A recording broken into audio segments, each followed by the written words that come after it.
নতুন imo ID খুলতে চান? ইমো অ্যাপ ডাউনলোড করে খুব সহজে নতুন একটা আইডি খুলে দেখাবো। ভিডিওটা 1 সেকেন্ডও মিস করবেন না। সবার প্রথমে আপনার ফোনে প্লে স্টোরটা ওপেন করে নেবেন। প্লে স্টোর ওপেন হয়ে গেলে এখানে আপনি ইমো লিখে সার্চ করবেন। ইমো অ্যাপসটা আপনার ফোনে ইনস্টল করে নেবেন। আমি ইনস্টল করে নিচ্ছি। ইনস্টল কমপ্লিট হওয়ার পরে এখানে ওপেন অপশন আসবে, ওপেনের উপরে একবার এখানে ক্লিক করে দিবেন। অ্যাপসটা ওপেন করার জন্য এখানে এগ্রি অপশনের উপরে পারমিশন দিয়ে দিন, এখানে ক্লিক করুন। এখান থেকে অ্যালাউ করে দিবেন একবার। এইখানে দিতে হবে আপনি যে নাম্বার দিয়ে ইমো অ্যাকাউন্টটি খুলতে চান সেই অ্যাক্টিভ নাম্বারটা এখানে আপনি দিয়ে দিবেন। নাম্বার দেওয়ার পরে এখানে দেখুন উপরে ইন্ডিয়া লেখা আছে, আমি ইন্ডিয়াতে থাকি। আপনি যদি বাংলাদেশে থাকেন তাহলে এখানে অটোমেটিক বাংলাদেশ চলে আসবে, আর যদি না আসে তাহলে এখানে ক্লিক করে আপনি এখান থেকে বাংলাদেশ সিলেক্ট করে নেবেন। এখন কি করবেন, এখানে দেখুন একটা রাইট চিহ্ন আছে, এটার উপরে একবার ক্লিক করে দিবেন।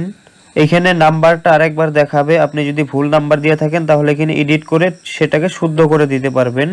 তো নাম্বার ঠিক আছে, তার জন্য আমি ওকে করে দিলাম। এখানে পারমিশন চাচ্ছে, তো এখানে ওকে অপশনের উপরে আবার ক্লিক করে দিলাম। এখানে আরেকবার পারমিশন চাচ্ছে, এখানে অ্যালাউ করে দিলাম। এইখানে আপনি যে নাম্বারটা দিয়েছেন সেই নাম্বারে একটি ওটিপি কোড আসবে, সেই কোডটা এখানে দিবেন।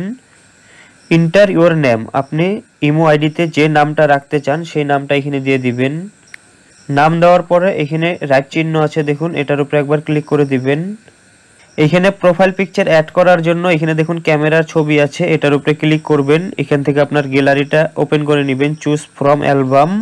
এখান থেকে আমি একটি ছবি নিয়ে নিচ্ছি, এই ছবিটা নিয়ে নিলাম, ডিপিতে লাগিয়ে দিব। তো এখান থেকে আমি ক্রপ করে নিলাম এইভাবে। নেওয়ার পরে এখানে দেখুন একটা রাইট চিহ্ন আছে, এটার উপরে একবার ক্লিক করে দিবেন। ডিপিটা এখানে দেখতে পারবেন, আর এখানে দেখুন রাইট চিহ্ন আছে, এটার উপরে একবার ক্লিক করবেন।